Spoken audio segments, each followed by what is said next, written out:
नमस्कार। मैं मानसी गर्ग आप सबका स्वागत करती हूँ अपने YouTube चैनल पे।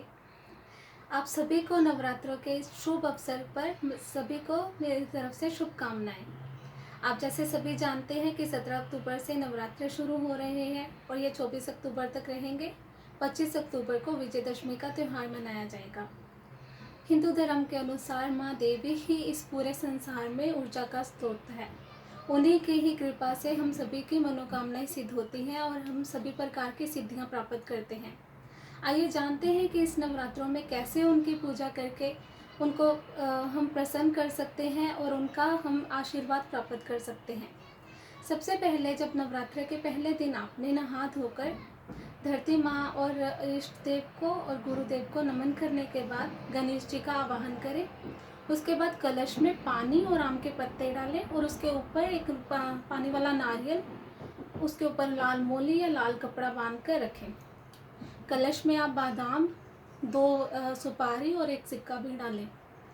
आप माँ सरस्वती, माँ दुर्गा, माँ लक्ष्मी का आवाहन करें और उनके आगे जोत जलाकर धूप बत्ती करके माँ के नव दुर्गा रूप की पूजा करें। जब नवरात्रों का अंतिम दिन हो तो ये जो जल है आप अपने पूरे घर में इसका छींटा मार दें और कन्या पूजन के बाद आप प्रसाद भी बांट दें। अब जानते हैं कि नवरात्रों में इन 9 दिनों में कौन कौन सी देवियों की पूजा की जाती है। पहले दिन पूजा की जाती है माँ शैलपुत्री की।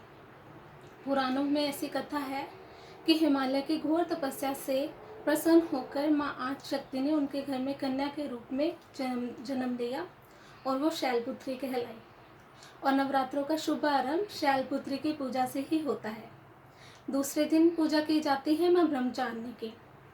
माँ पार्वती ने शिव जी को पति के रूप में पाने के लिए बहुत ही घोर तपस्या की और उनकी इस घोर तपस्या के आगे देवता भी उनके समक्ष नतमस्तक हो गए। इनका जो स्वरूप है वो अपने तप से ज्योतिर्मय है। तीसरे दिन जो है पूजा की जाती है चंद्रघंटा, माँ के चंद्रघंटा के रूप की। चंद्रघंटा जो है माँ का एक विकराल रूप है। इनके घंटे की आवाज़ से असुरी शक्तियाँ पलायन कर जाती हैं। ये जो देवी है ये अपने भक्तों को वर देने के लिए, उनकी रक्षा करने के लिए सदैव तत्पर रहती हैं। चौथे दिन पूजा की जाती है कुष्मांडा की। कुष्मांडा माँ का बहुत ही अद्भुत रूप है। ऐसा माना जाता है कि इनकी हंसी से ही इस ब्रह्मांड की उत्पत्ति हुई थी। ये अष्टभुजी माता है। इनके हाथों में चक्र, कमल, गदा, धनुष, बाण और वर देने वाली माला है। 5वें दिन पूजा की जाती है स्कंद माता की। माँ पार्वती का एक पुत्र हुआ कुमार कार्तिकेय और देवासुर संग्राम में उनको देवताओं का सेनापति बनाया गया था। और स्कंद माता के रूप में माँ अपने पुत्र स्कंद को अपनी गोद में लिए बैठी होती हैं। छठे दिन पूजा की जाती है देवी कात्यायनी की। ऐसा माना जाता है कि कात्यायन ऋषि की घोर तपस्या से प्रसन्न होकर माँ भगवती ने उनके यहाँ पे जन्म लिया कात्यायनी के रूप में। और माँ कात्यायनी का जन्म जो है वो महिषासुर वध के लिए हुआ था। और कृष्ण जी को अपने पति के रूप में पाने के लिए ब्रज की गोपियों ने भी माता कात्यायनी की ही पूजा की थी।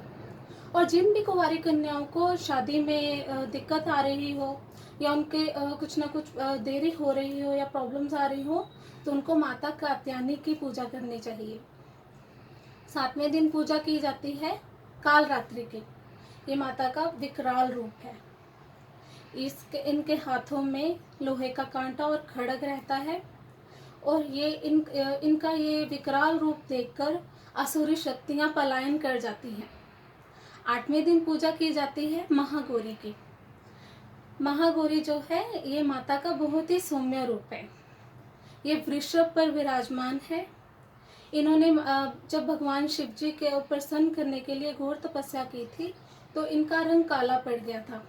तो भगवान शिव जी ने इनका गंगा जल के साथ अभिषेक किया तो इनका जो है गौर वर्ण हो गया। तो इसलिए इनको महागौरी के नाम से इनकी पूजा की जाती है। 9वें दिन पूजा की जाती है माता सिद्धिदात्री की। सिद्धिदात्री हर प्रकार की सिद्धियां देने वाली है। देवी देवता भी अपनी सिद्धियां प्राप्त करने के लिए माता सिद्धिदात्री की पूजा करते हैं। और इनके ही सिद्धिदात्री के पूजा के साथ ही नवरात्रों के जो माँ देवी के नवरूप है, इनके पूजा का जो है अनुष्ठान समाप्त होता है। तो ऐसे ही हम इन 9 दिनों में माता देवी के 9 रूपों की, माँ दुर्गा की पूजा करके मनोवांछित फल पा सकते हैं। हमारी अपनी सभी मनोकामनाएं पूर्ण कर सकते हैं। आशा करती हूँ कि आप सब लोग भी इस नवरात्रों में अपनी सभी मनोकामनाएं पूर्ण करें। नमस्कार।